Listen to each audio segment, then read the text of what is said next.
अस्सलामुअलैकुम। तो आज मैं एक बहुत ही मज़ेदार सी रेसिपी लेकर आई हूँ जो कि बच्चे और बड़े सबकी फेवरेट होती है, फ़्राइज़। तो ये बहुत ही यूनिक और डिफरेंट फ़्राइज़ की रेसिपी है। तो चलिए जी, मैं आपके साथ शेयर करती हूँ। सबसे पहले हमने आलूओं को पील ऑफ करके और उसके बाद इस तरह से फ़्राइज़ की शेप में इनको कट कर लेना है। तो अब हमने इसमें स्पाइसेस ऐड करने हैं। 1/4 टेबल स्पून हल्दी है, हाफ़ टेबल स्पून पिसी हुई लाल मिर्च है और हाफ़ टेबल स्पून इसमें मैंने धनिया पाउडर ऐड किया है, थोड़ी सी काली मिर्ची ऐड की है और नमक ऐड किया है हाफ़ टेबल स्पून। ये स्पाइसेस आप अपने हिसाब से कम ज़्यादा कर सकते हैं। अगर आप स्पाइसी ज़्यादा खाते हैं तो आप इसमें मिर्च के क्वांटिटी को बढ़ा सकते हैं और यहाँ पे कुटी हुई लाल मिर्च भी आप ऐड कर सकते हैं और नमक भी आप अपने अगर टेस्ट के अकॉर्डिंग यूज़ कर सकते हैं। यहाँ पे मैंने 1 अदद अंडा ऐड कर दिया है, जिससे फ़्राइज़ के अंदर एक बहुत ही डिफरेंट और यूनिक टेस्ट आने वाला है। आपने फ़्राइज़ की बहुत सी रेसिपीज़ खाई होंगी, लेकिन आपने ये वाली रेसिपी ट्राई करनी है क्योंकि ये बिल्कुल डिफरेंट है और आपके बच्चों को बहुत पसंद आने वाली है। तो यहाँ पे अंडे को हमने अच्छी तरह से मिक्स कर लेना है ताकि आलूओं के ऊपर ये जो मसाले थे और अंडा था अच्छे से मिक्स हो जाएँ। यहाँ पे आपने काफ़ी अच्छे से मिक्सिंग करनी है ताकि सब आलूओं के ऊपर जो स्पाइसेस हैं वो बैलेंस हो जाएँ।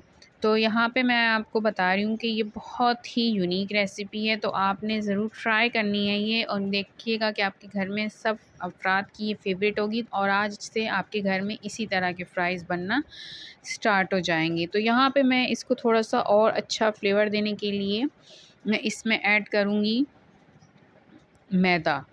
यहाँ पे मैंने एक छन्नी ले ली है जिससे मैं मैदे को स्टेन करके इसके अंदर ऐड करूँगी ताकि जो है वो अच्छे से मिक्स हो जाए। और मैदा मैंने लेना है तकरीबन 3 से 4 टेबल स्पून भर के और इतना लेना है ताकि इसका जो लिक्विडीपन है अंडे की वजह से वो ड्राई हो जाए और ये जो अंडा और मसाले थे इनकी कोटिंग चिप्स के ऊपर ठहरी रहे। तो यहाँ पे मैं आपको दिखा रही हूँ, आप देख लें कि ये किस तरह से इसको अच्छे से मिक्स कर लेना है ताकि ये सारे मसाले जो हैं फ़्राइज़ के ऊपर अच्छे से चिपक से जाएँ और इससे बहुत अच्छी सी कोटिंग भी हो जाएगी, जिससे बड़ा ही मज़ेदार सा क्रंची सा फ्लेवर आएगा हमारे फ़्राइज़ में। तो यहाँ पे ये रेडी हो चुके हैं और रेडी करने के बाद आपने फ़ौरन फ्राई करने, इसको छोड़ना नहीं है वरना आलू जो हैं वो पानी छोड़ देंगे और जिससे ये जो लिक्विड है ये उसके ऊपर से हट जाएगा। यहाँ पे मैंने कुकिंग ऑयल को गरम कर लिया था कढ़ाई में, उसके बाद मैं 1 बाय 1 ये सारे फ़्राइज़ इसके अंदर ऐड करती जाऊँगी और आप ये देख सकते हैं कि इस तरह से मैंने ये सारे फ़्राइज़ जो हैं 1 बाय 1 इसके अंदर ऐड कर देने हैं। अच्छा, आपने क्या करना है, आपने पहले क्या करना है, कुकिंग ऑयल को गरम कर लेना है। उसके बाद जब आपने इसमें फ़्राइज़ ऐड करेंगे तो आपने मीडियम कर लेना है फ्लेम को, ताकि ये अच्छे से अंदर से भी कुक्ड हो जाए, वरना ये ऊपर से ब्राउन हो जाएँगे लेकिन अंदर से ये कच्चे रहेंगे।